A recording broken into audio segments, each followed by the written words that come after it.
Assalamualaikum guys, aku ada berita yang sangat penting yang aku nak beritahu. Jadi aku harap korang boleh tunggu sekejap, stay sekejap.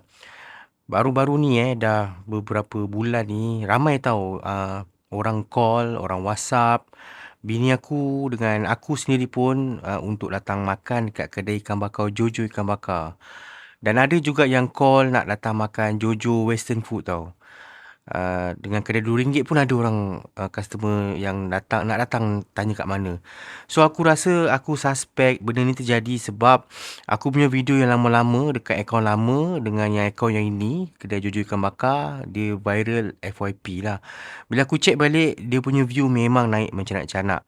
Jadi aku harap korang yang mana dapat tengok video aku ni boleh tolong aku save, share, follow, komen, repost dan kalau boleh follow supaya video ni jadi FYP untuk aku sampaikan kepada semua orang yang pernah tengok video aku yang aku dah tak meniaga lagi.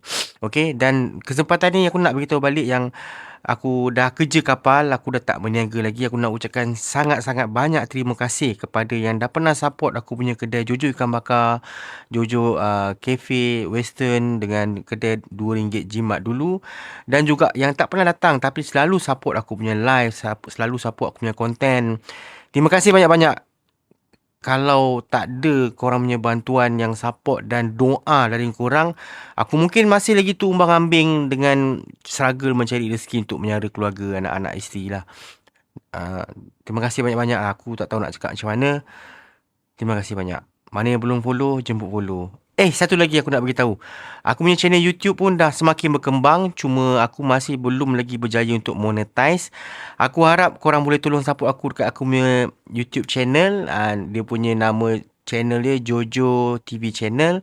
Atau nak senang korang cari je Jojo Nordin Jojo. Thank you tau korang. Okay, kita jumpa next video. Okay, bye. Assalamualaikum.